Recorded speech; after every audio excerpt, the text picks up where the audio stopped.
Welcome back to DUBBZI Bricks for another episode of Building the Tantive IV in Lego. And first of all, a massive thank you to Pablo Harrison Alcaraz for the €10 donation via PayPal on the last update. Thank you so much, Pablo. It really is appreciated. The donations I've received in the last few weeks has been amazing, and it's helped so much with trying to get this massive build ready for the convention at the end of September. Obviously, I'm buying a lot more bricks at the moment than I was intending on doing. I was going to be spreading the cost of this out a lot more, doing that last hard push to get this all ready, and I think I'm probably going to be about 95% finished. That's what I'm hoping by the time we get to the convention.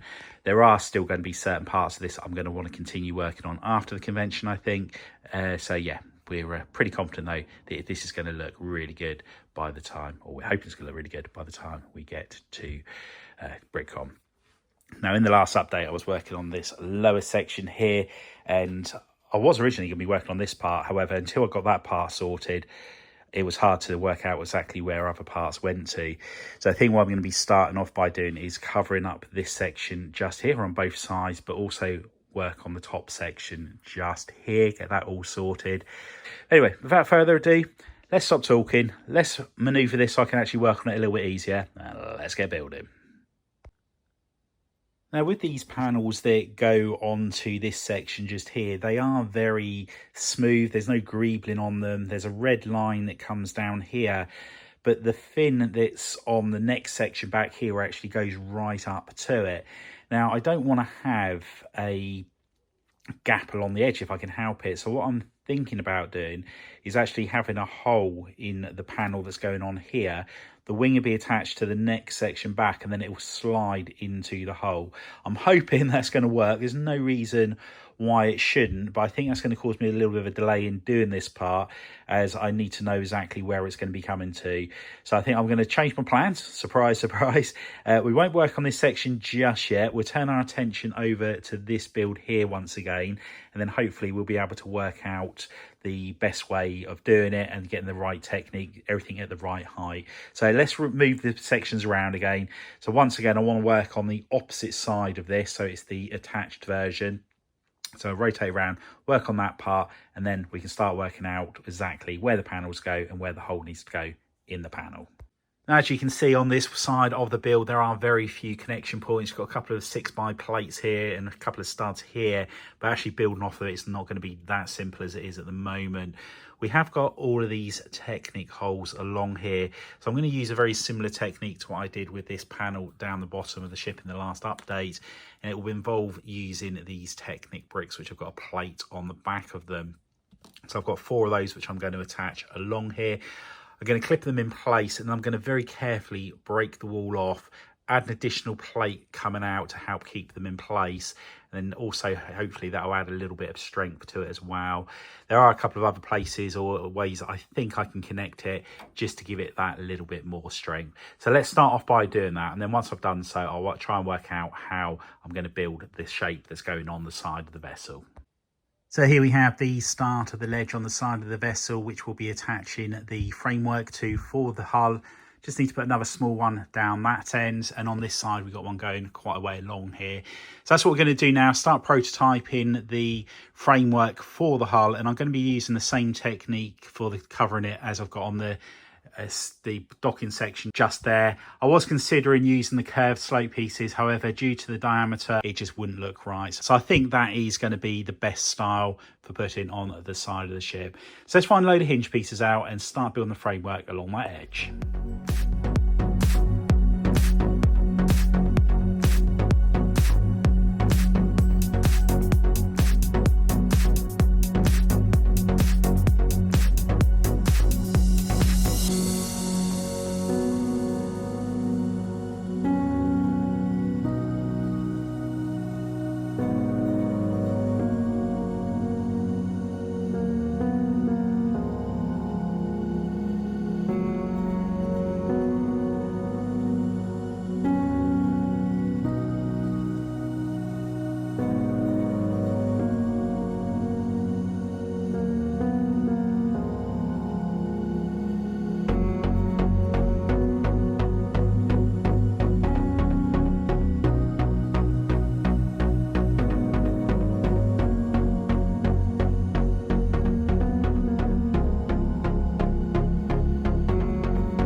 And then we have the top half on one side of the fuselage all sorted, ready for the panelling to go on top of it.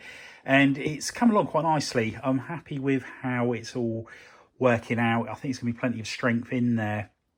Lots of connection points. I just need to work out how I'm going to attach it on the bottom, as it would be nice to have some connection points on there. On this side here, again, we're going to be able to have it continuing all the way around there, and this is where we're going to have the removable section. So the roof section will actually, or the hull of the ship, sorry, will stop around about here, and then we'll have the removable panel eventually sliding into that section. And I'm just hoping that everything lines up perfectly and it does work out okay. We're going to have some more paneling down on this end here, and I just need to make sure that I get a nice finish on it, and the same on this part here, so you can't see any ugly filler brick or filler plates.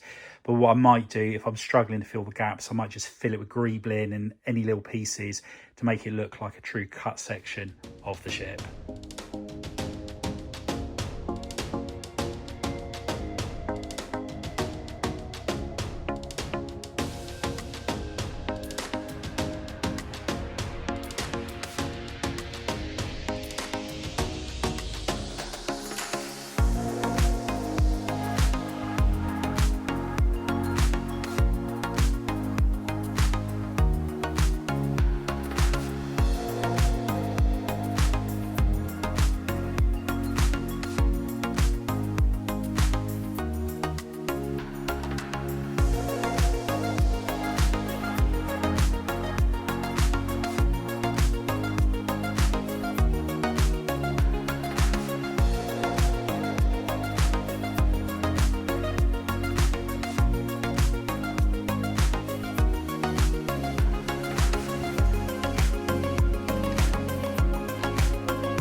And there we have the structural side pretty much sorted. There's a couple of bits I might put across here just to help take the weight of the panels once they're all on there.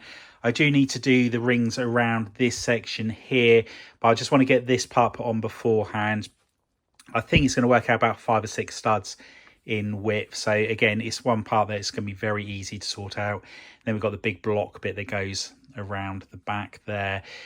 I can't get this section right up against this at the moment. I need to amend the bottom of this. Just need to remove a couple of plates. I haven't got the problem on the top there. The reason I've got the problem at the bottom is I haven't been able to make this how I wanted to, due to the size of the fuselage or the corridors inside. I'm a couple of bricks lower than I'd ideally like to have been.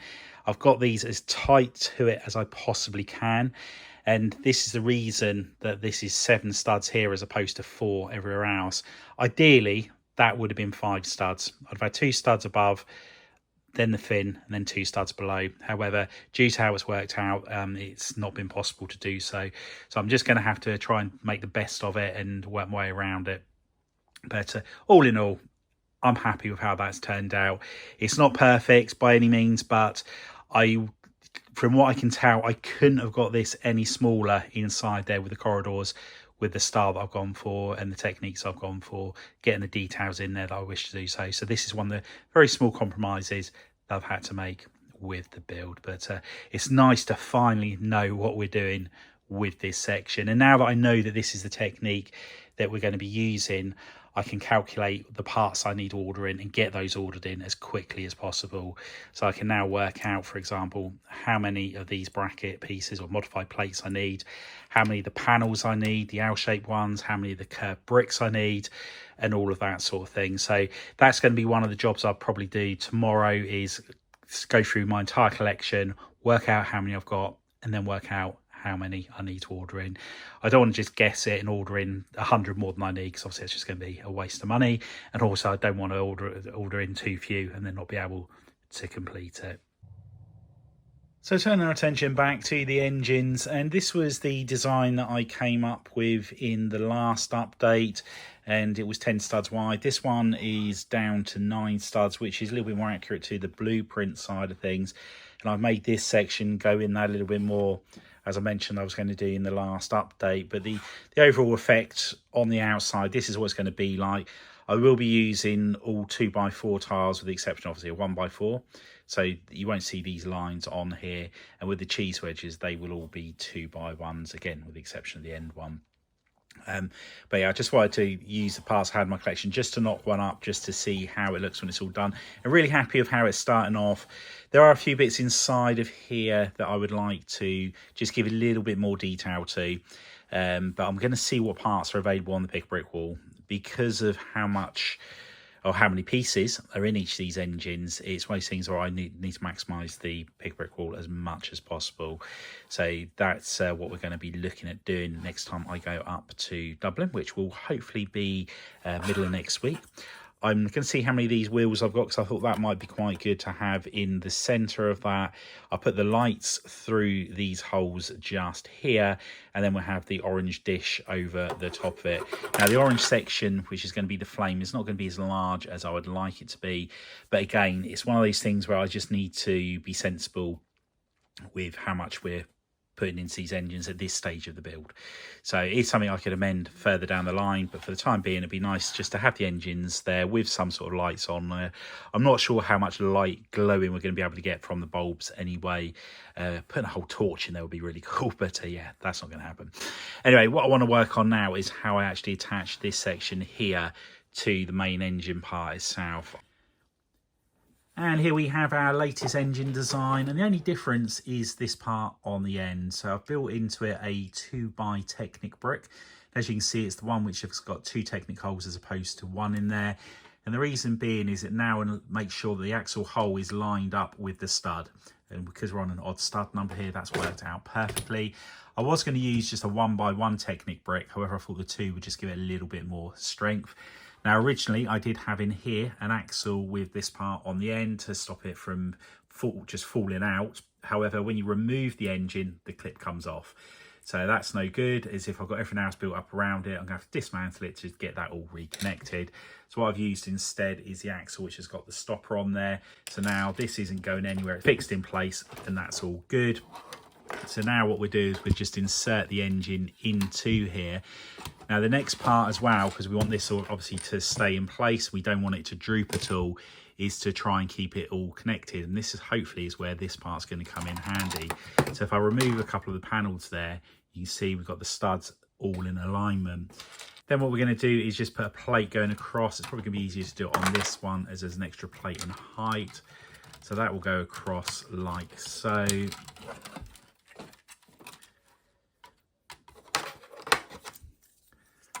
This part goes back on like that.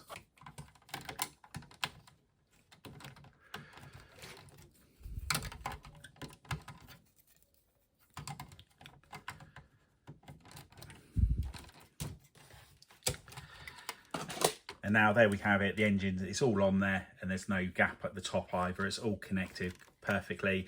So that's how I'm going to be going about connecting the end section, and I just need to work out the final details on the inside of that part.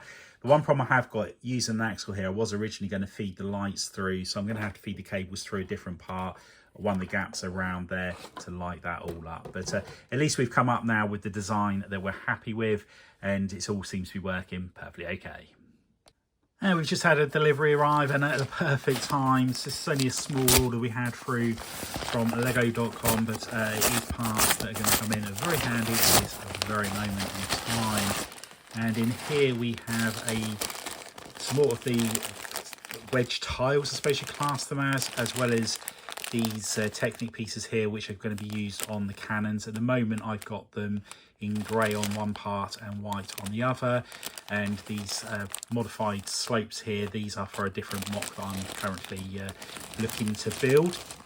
So that's in that part, and then the other part, and this is one part that we're going to see a lot of these over the coming weeks, and it's the curved slopes. And I think there's 220 in here.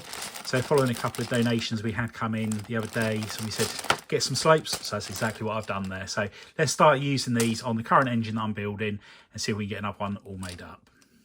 And there we have the end section on the engine, and it needs a little bit of tweaking, not much. The design is pretty sound.